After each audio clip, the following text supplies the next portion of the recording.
সবে গেছে হারাইয়া সখী গো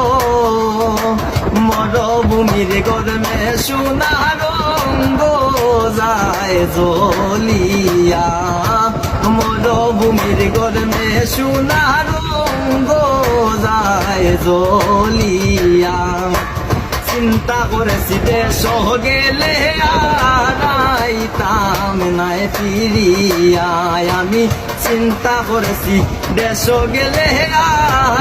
আইতাম নাই ফিরিয়া পরে আবার ভাবিয়া দেখলাম দেশ কিতা করতাম গিয়া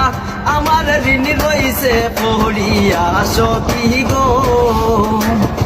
পরে আবার ভাবিয়া দেখলাম দেশ কিতা করতাম গিয়া আমার ঋণ রইছে পড়িয়া সখী গো।